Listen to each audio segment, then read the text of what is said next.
नमस्कार। शरणम शरण चैनल में आप सभी का स्वागत है। आज हम एक ऐसे विषय पर बात करने लगे हैं जिसके बारे में बहुत कम लोग अच्छी तरह से जानते हैं। ये एक राजनीतिक विषय है। आप सब लोगों को लगता होगा कि दुनिया के देशों को सरकारें चलाती हैं। थोड़ा सा इस वहम से बाहर निकल आइए। दुनिया के देशों को सरकारें नहीं चलाती, बल्कि वहां पर मौजूद एक डीप स्टेट चलाती है। अब आप कहेंगे ये डीप स्टेट क्या है? डीप स्टेट एक बहुत ही भयानक लोगों का एक ग्रुप है जो आपके रोजमर्रा के कार्यों में पूरी तरह से दखल रखता है।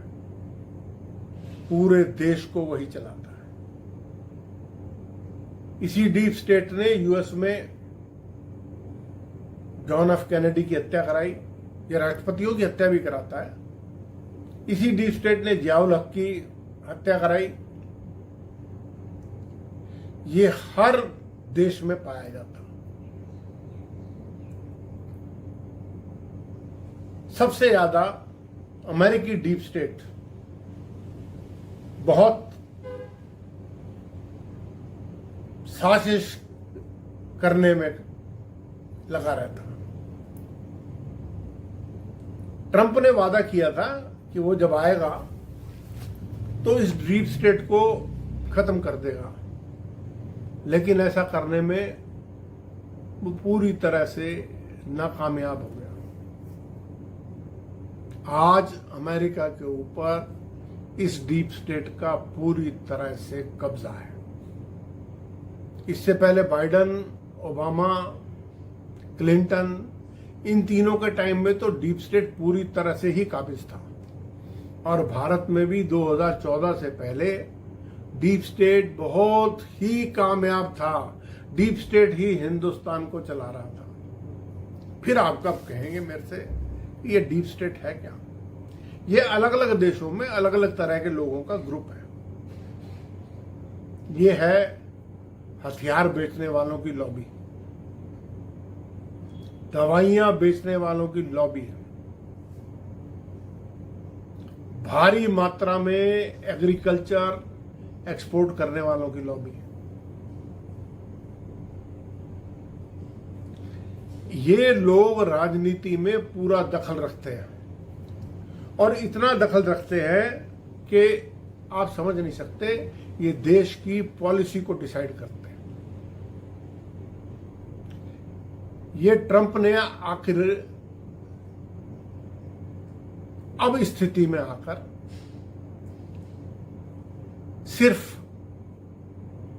टैरिफ टैरिफ टैरिफ क्यों शुरू कर दिया?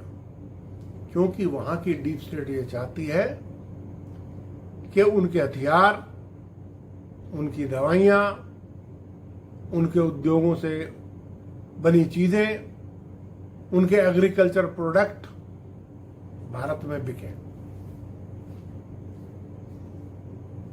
भारत में भी डीप स्टेट है, लेकिन बहुत छोटी सी मात्रा में अब सक्रिय है 2014 के बाद से। ये बड़े उद्योगपतियों का समूह भी होता है जो देश की पॉलिसीज को डिसाइड करता है। ये इस डीप स्टेट युद्ध लड़वाती है, क्योंकि युद्ध होंगे तो हर हाल में उनके हथियार बिकेंगे, लोग बीमार होंगे, इंजर्ड होंगे, उनके लिए उनकी दवाइयां बिकेंगी। ये डीप स्टेट बहुत खतरनाक है। अब आप कहेंगे कि ट्रंप ने तो कहा था मैं यूक्रेन और रशिया का युद्ध समाप्त करा दूंगा। यूक्रेन रशिया का युद्ध समाप्त कराना ट्रंप की कोई भी प्राथमिकता नहीं है। उस युद्ध को चलाना उसकी प्राथमिकता है। यूक्रेन में सारे हथियार जो पहुंचते हैं वो अमेरिका से पहुंचते हैं। हथियारों को बेचना उसका काम है। पाकिस्तान जैसे आतंकवादी देश को भी अब अमेरिका की डीप स्टेट ने पूरी तरह अपने कब्जे में ले लिया, पूरी तरह से कब्जे में ले लिया। वहां पर जो भी डिसीजन होता है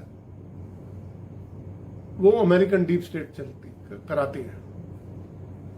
पाकिस्तान को आईएमएफ से लोन दिलवाना, फिर उसी लोन के पैसे को अपने देश में लेके उससे उसको हथियार दे देना। आप देखिए कितनी बड़ी साजिश है। और ये डीप स्टेट अब भारत में अस्थिरता पैदा करने की कोशिश कर रही है। ये चाहते हैं कि भारत भी इस दबाव में आ जाए, भारत में उनके हथियार F-35 फाइटर एयरक्राफ्ट खरीदा जाए और F-35 1000 करोड़ से ज्यादा का है और उससे बेहतर एयरक्राफ्ट Su-57 जो रशिया का है वो लगभग 700 करोड़ का है। भारत क्यों खरीदे भाई? नहीं, हमारा खरीदो। सबसे ज्यादा अमेरिका को मिर्च लग रही है कि हमारा एग्रीकल्चर प्रोडक्ट क्यों नहीं खरीद रहा है हिंदुस्तान। एग्रीकल्चर प्रोडक्ट आप जानते हैं, अमेरिका में गाय भैंसों को मांस खिलाया जाता है। अगर उनका एग्रीकल्चर प्रोडक्ट और डेयरी प्रोडक्ट हमने हिंदुस्तान में आने दिया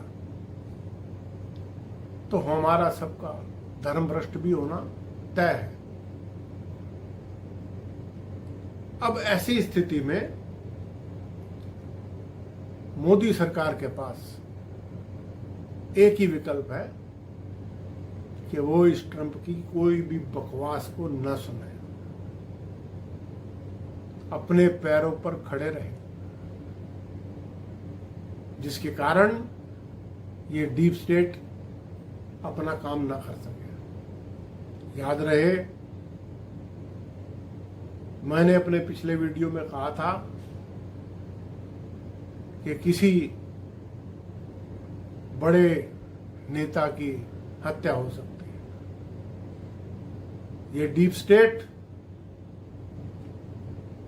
किसी बड़े नेता की दुनिया में हत्या कराएगी।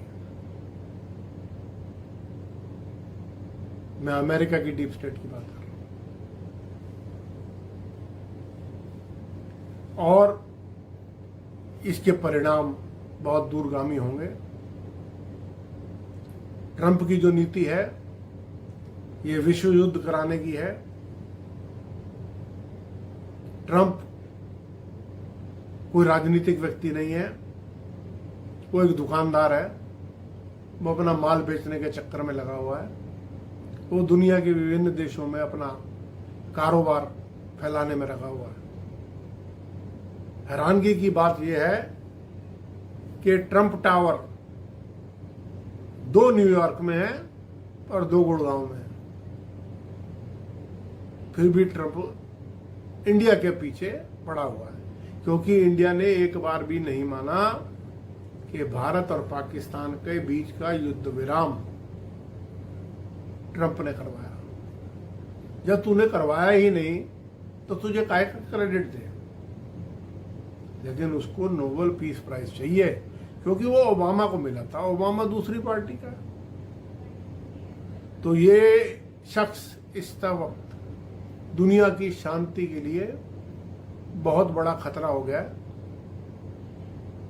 और आगे वाले दिन कुछ कठिनाई भरे हो सकते हैं। आप सब लोग देश के साथ खड़े रहें, सारे विपक्षी दल भी देश के साथ खड़े रहें।